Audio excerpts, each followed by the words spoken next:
cumprimento a todos e não posso deixar de vos dizer como é grande a minha alegria por estar aqui de novo neste lar, depois de um tempo recolhida, e de todo o coração agradecer a bênção de podermos estar todos aqui na terra, vivendo e aprendendo.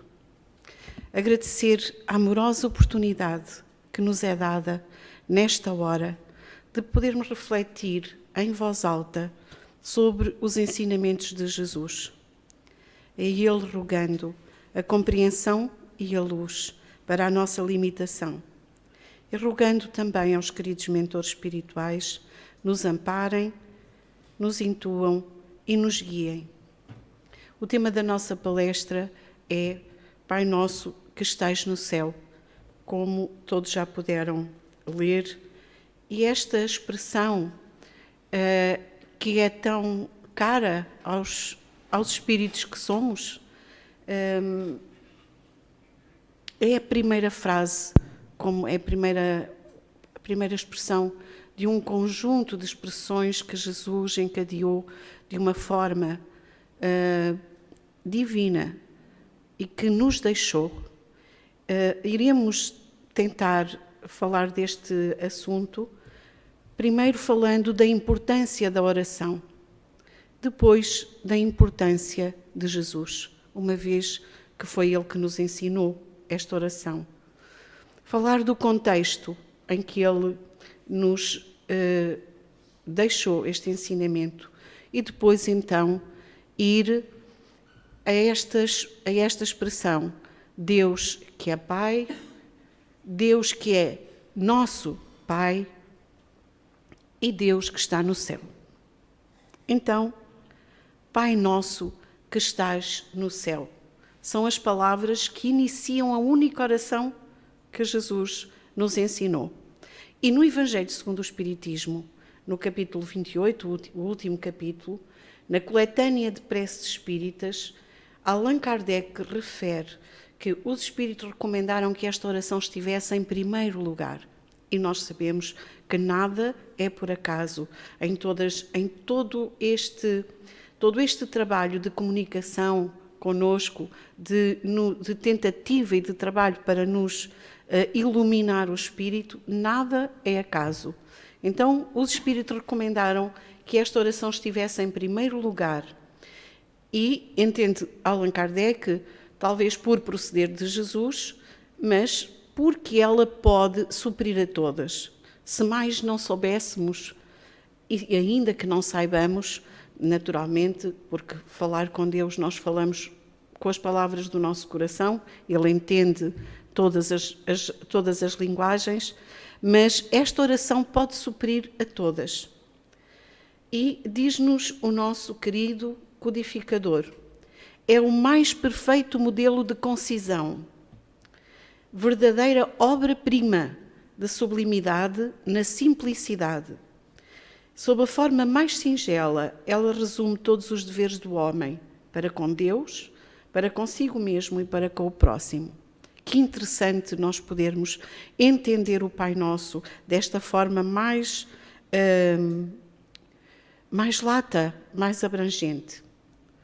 E continua, o Pai Nosso, esta oração, encerra uma profissão de fé, um ato de adoração e de submissão, porque nós dizemos, mas cada um dos irmãos irá falar da sua expressão, por isso ficará para a altura própria falar de cada uma das expressões que Jesus nos deixou.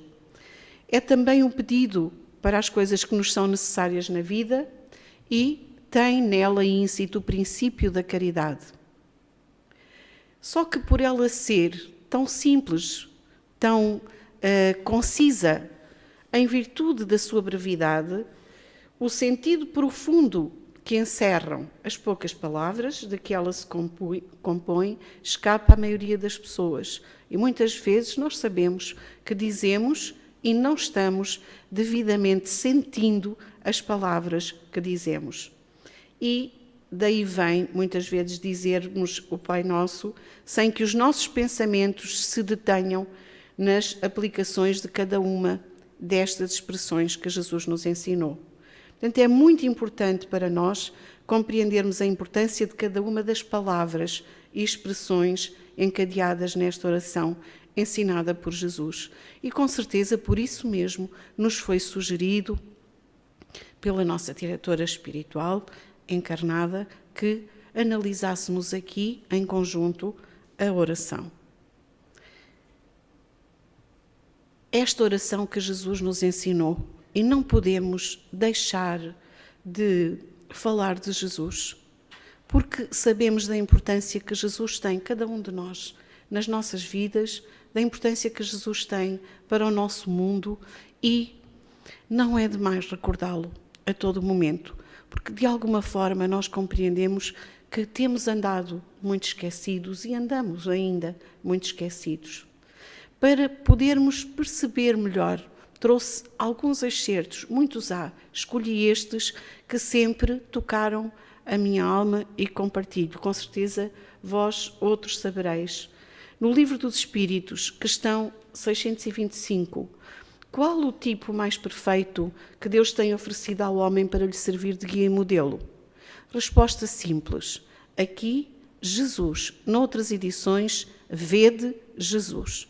Então, o modelo, o guia sublime enviado por Deus para nós.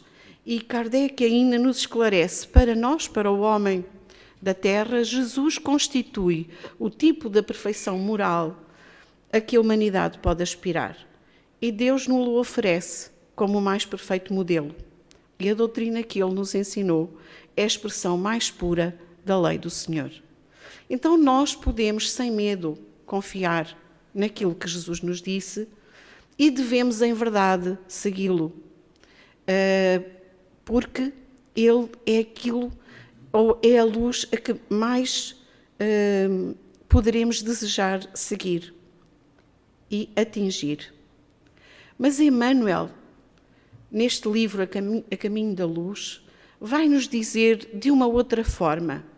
Jesus é um dos membros divinos de uma comunidade de seres angélicos e perfeitos, uma comunidade de espíritos puros e eleitos pelo Senhor Supremo do Universo. Nas mãos destes membros divinos conservam-se rédeas diretoras da vida de todas as coletividades planetárias. Então Jesus é um desses membros e nós podemos compreender porque falamos tantas vezes nele, relacionando com a Terra, dizendo que ele é o governador do nosso planeta. Estes seres angélicos e perfeitos estão na direção de todos os fenómenos do nosso sistema. E mais adiante, Emmanuel refere-se a Jesus como o divino escultor. E ora vejam o que ele diz.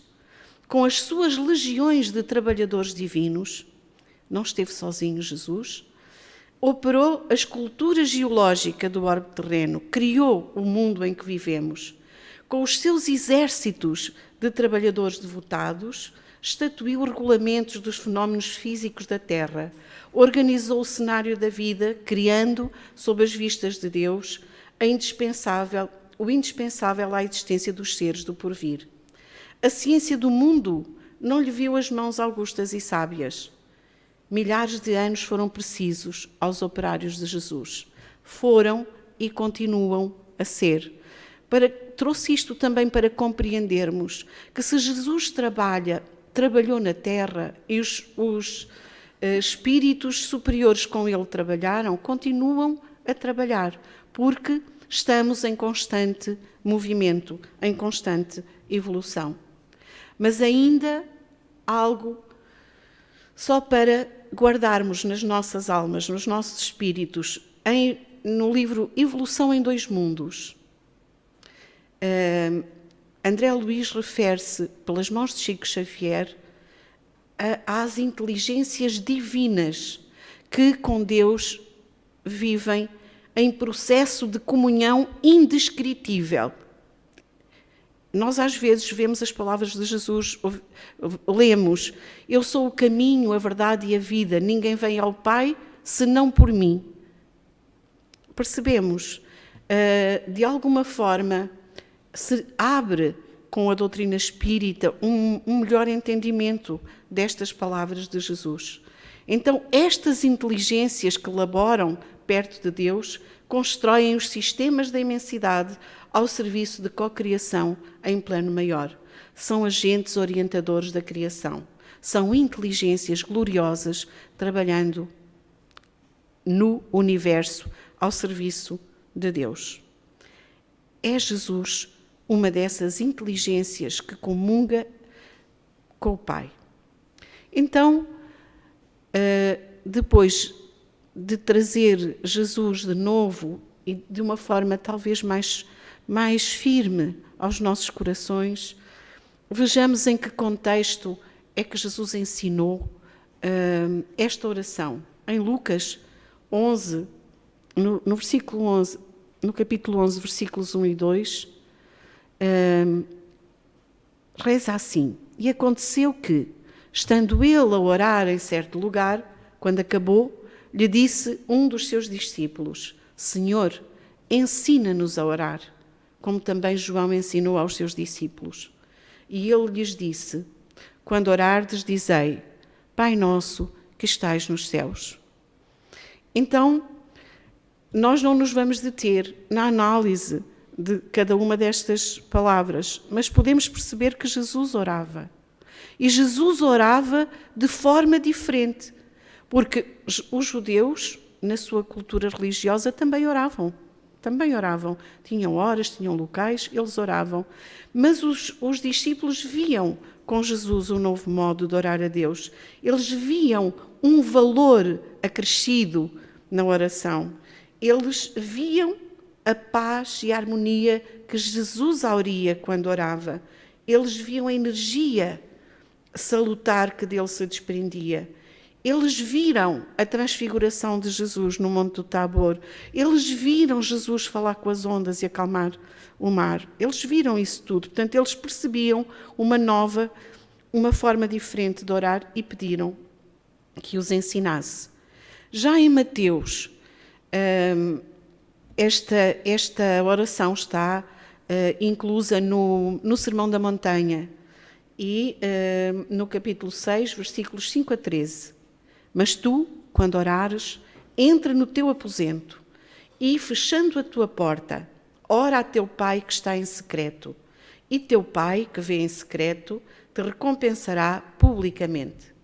Portanto, vós orareis assim: Pai nosso, que estais nos céus.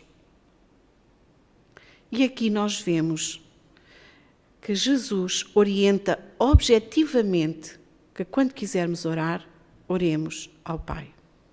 E que, quando o quisermos fazer, nos adentremos na intimidade do nosso ser. É o que significa entrar no aposento. Qual é o nosso aposento?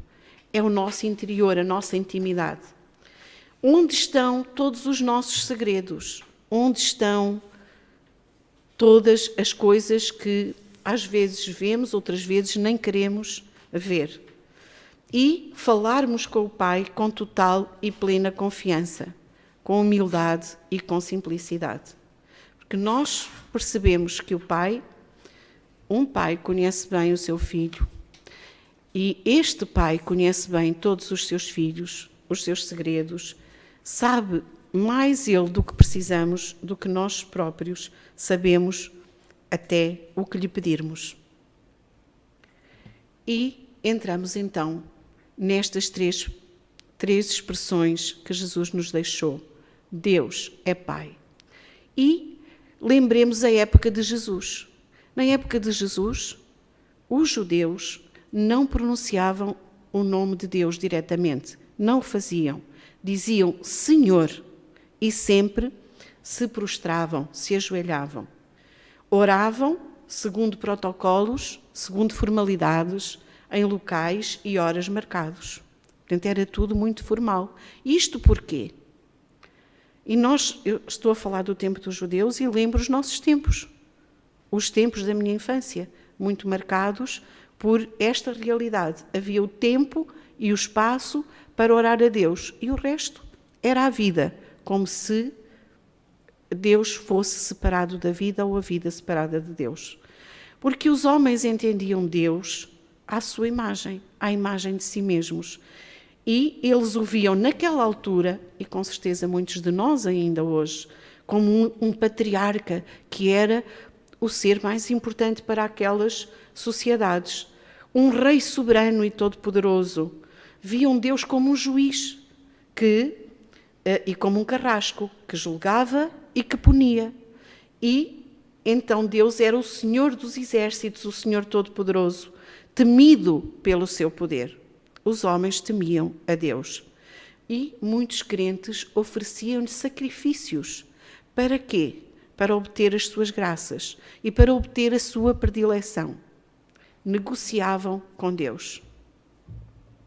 Não vou ficar aqui falando sobre isso, porque aquilo que Jesus vem fazer é revelar uma relação diferente com Deus. Jesus chamava Pai a Deus, chamava Abba. E esse foi um dos motivos porque os judeus entenderam que ele desrespeitava a divindade, o perseguiram, o julgaram. Foi um dos motivos para Jesus ter sido perseguido e ter sido pregado na cruz.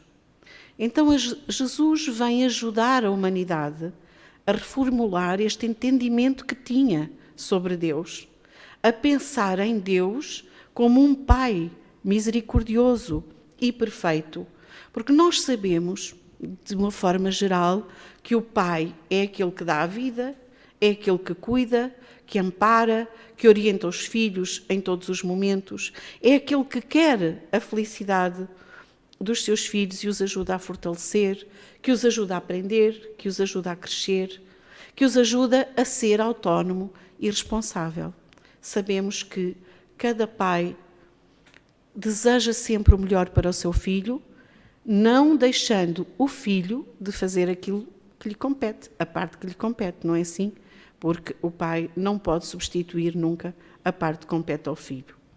Então, com Jesus, quando nós dizemos Pai, nós já não vamos pensar em rei, nem em patriarca, nem em soberano. Não temos medo, porque o Pai, falar com Deus será como falar a um pai, com total confiança, como se o Pai fosse, porque este Pai é o nosso maior amigo, como se Deus fosse o nosso confidente, pois é aos confidentes ou não que nós dizemos os nossos segredos, no silêncio da nossa intimidade, tal como Jesus recomendava. Quem melhor do que o Pai do céu para eu, na minha intimidade, confiar os meus segredos? É com Haroldo Dutra Dias que ouvimos a propósito deste assunto, que é com ele que registramos esta ideia. A confidência é a máxima abertura da alma. Então, com Deus, com o nosso Pai, nós não precisamos de máscaras, não precisamos de fazer teatro, encenações, apenas estarmos perante Ele, revelando-nos, porque falar ao Pai é falar com verdade, é abrir o coração por inteiro, é confiar. Não é Deus que precisa de nos conhecer, não é assim? Deus sabe bem quem nós somos e aquilo que precisamos. Somos nós que precisamos de ganhar consciência do que é Deus para nós e que Deus nos conhece totalmente. Então, com este entendimento que Jesus nos traz de Deus, da divindade, nós podemos corrigir o sentimento que temos de temor para amor.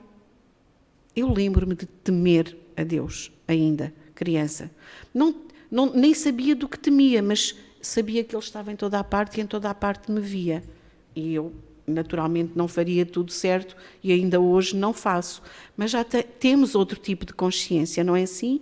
Então sabemos que o Pai não é para temer, é para amar. Podemos assim cultivar a fé, a confiança e a esperança. E podemos fazê-lo na sabedoria, na justiça e na bondade. na misericórdia infinitos do nosso Pai.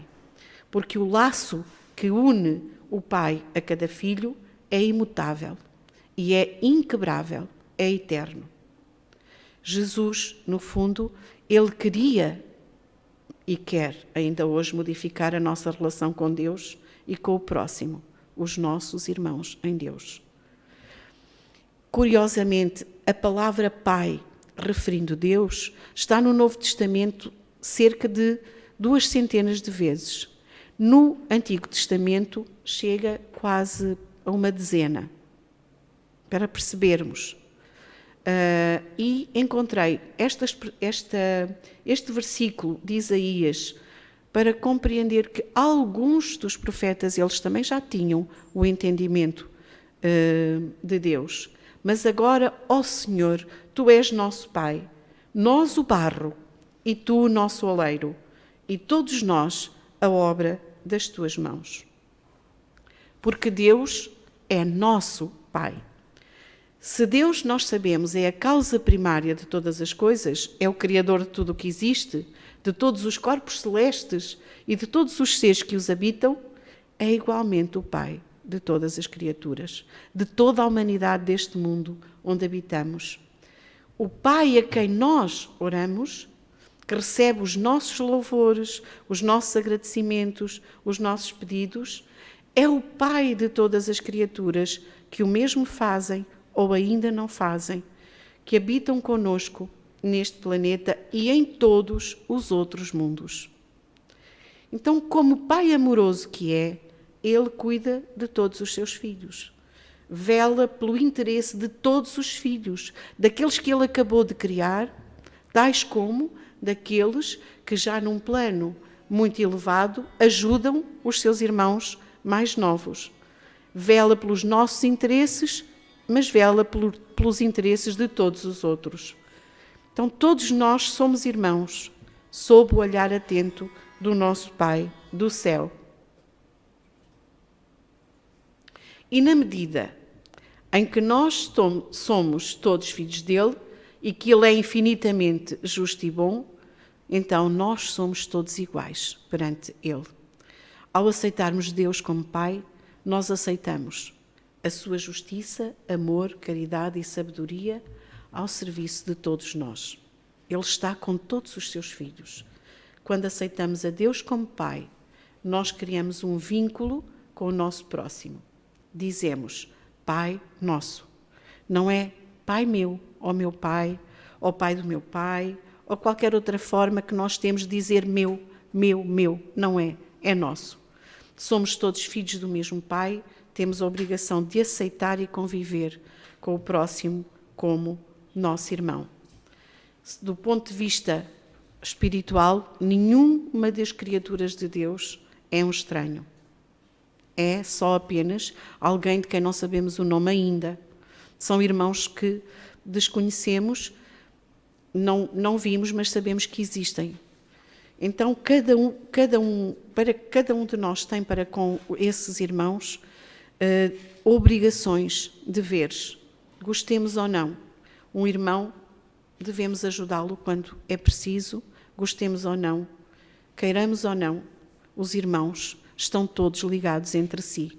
E daí trazer e lembrar Mateus e ainda Jesus, tudo aquilo, portanto, que quereis que os homens vos façam, fazei-o vós a eles, pois esta é a lei e os profetas.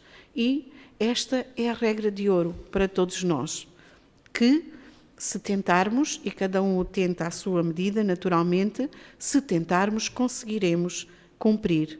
Lembrando ainda esta lei que Jesus nos deixou, amarás o teu próximo como a ti mesmo, e amar os inimigos, também nos é necessário, muito necessário, bem dizer o que nos maldizem, fazer bem aos que nos odeiam, orar pelos que nos maltratam e nos perseguem, uma vez que Jesus nos vem trazer uma nova forma de entender as criaturas ao nosso derredor.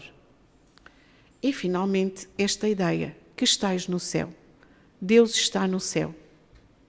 E nós ouvimos isto tantas vezes, As religiões eram unânimes em falar aos fiéis desta promessa de um local bem alto, não era? Acima das nossas cabeças, destinado a ser a moradia que nós iríamos ocupar contemplando tudo para baixo de nós. Era um sinónimo de um lugar de inércia, onde não se fizesse nada. Estivéssemos estagnados, onde a vida era bela e nada faltava do que quiséssemos. Não era assim que víamos o céu? Era ou não? O local da contemplação. Mas Kardec questiona: em que sentido se deve entender a palavra céu? E os espíritos respondem: julgas que seja um lugar, como os campos elíseos dos antigos, onde todos os bons espíritos estão promiscuamente aglomerados, sem outra preocupação que a de gozar pela eternidade toda de uma felicidade passiva? Não.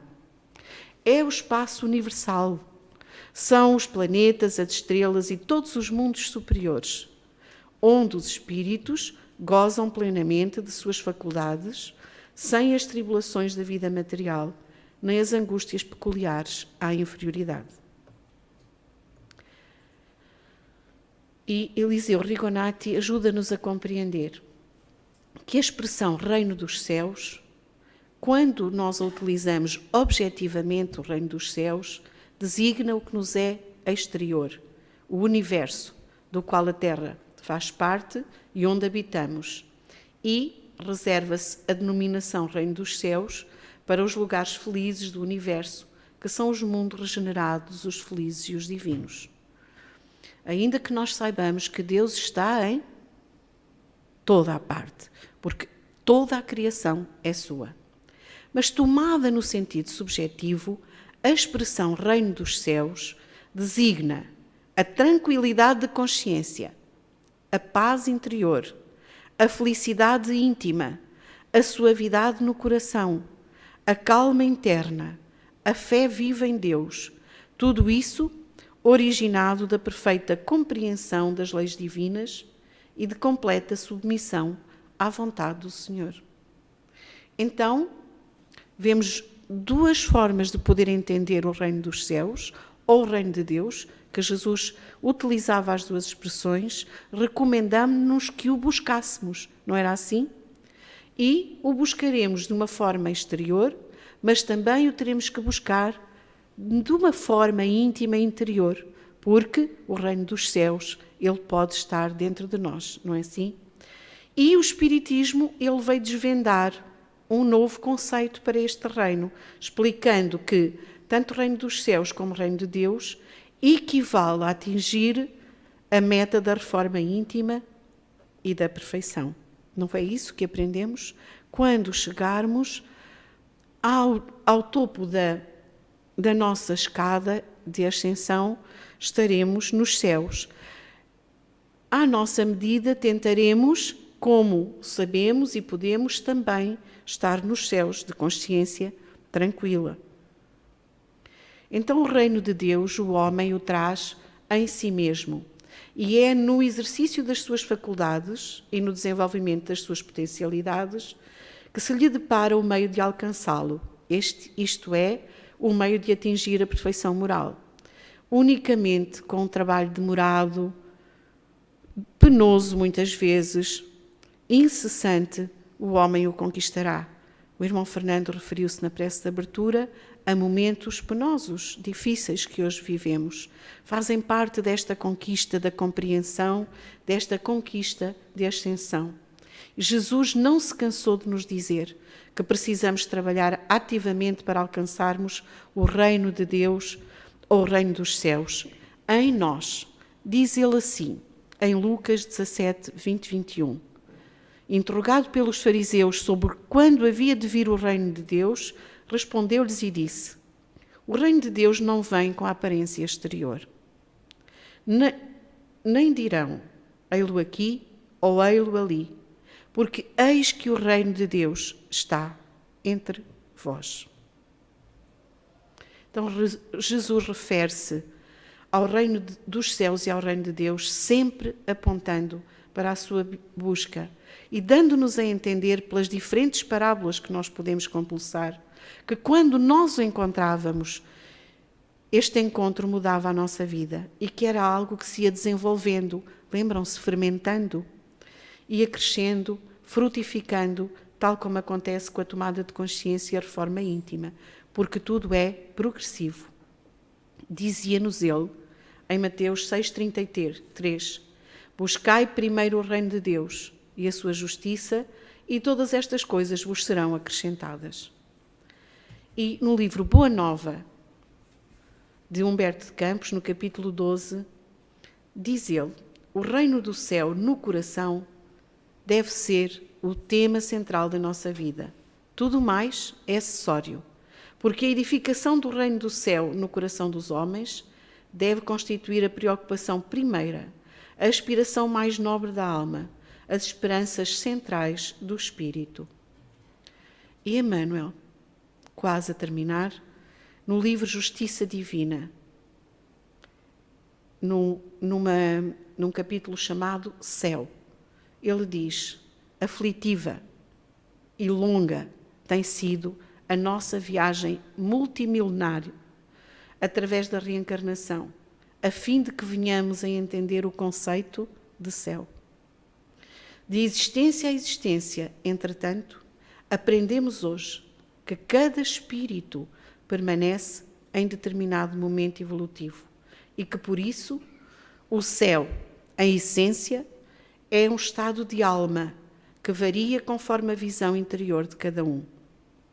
É por esse motivo que Allan Kardec pergunta e responde: nessa imensidade ilimitada, onde está o céu? Em toda a parte. Nenhum contorno lhe traça limites. Os mundos superiores são as últimas estações do seu caminho que as virtudes franqueiam e os vícios interditam. E foi ainda por essa mesma razão que, prevenindo-nos para compreender as realidades da natureza, no grande porvir, nos ensinou Jesus claramente: o reino de Deus está dentro de vós. Então, concluindo, possamos compreender que Deus é Pai.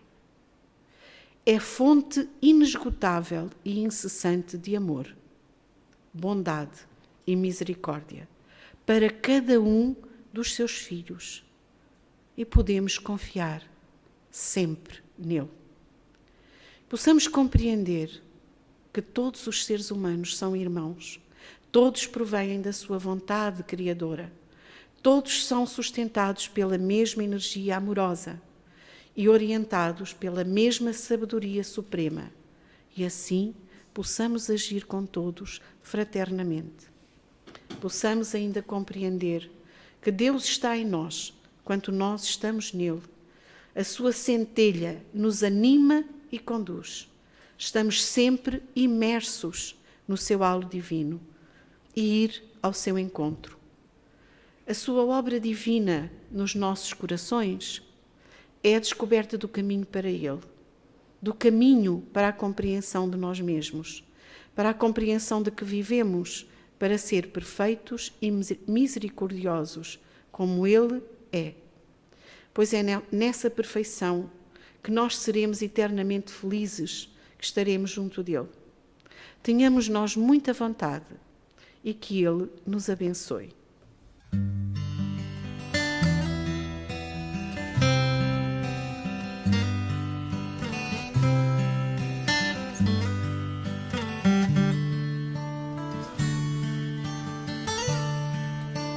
Pai nosso que estás no céu, santificado seja o teu nome.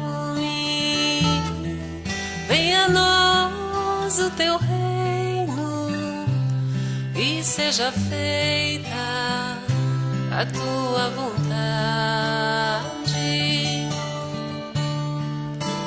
Pai, meu Pai do céu, eu quase me esqueci que o teu amor vela por mim, que o teu amor vela por mim.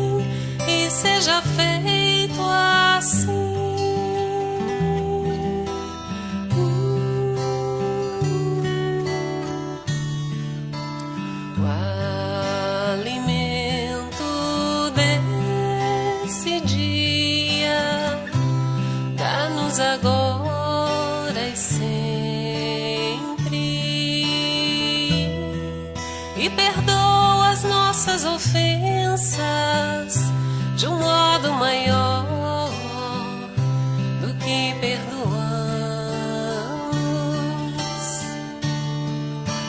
Pai, meu Pai do céu, eu quase me esqueci, eu quase me esqueci que o teu amor vela por mim, que o teu amor vela por mim, e seja feito assim.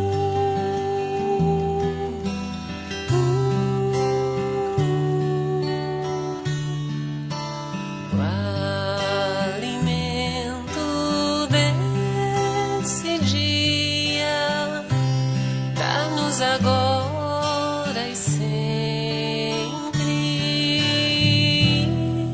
e perdoa as nossas ofensas de um modo maior do que perdoamos.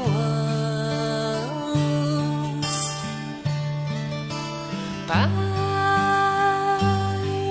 meu Pai do céu, eu quase me esqueci, eu quase me esqueci que o teu amor vela por mim, que o teu amor vela por mim, e seja feito assim. Não nos deixeis cair em tentação, mas livrai-nos de todo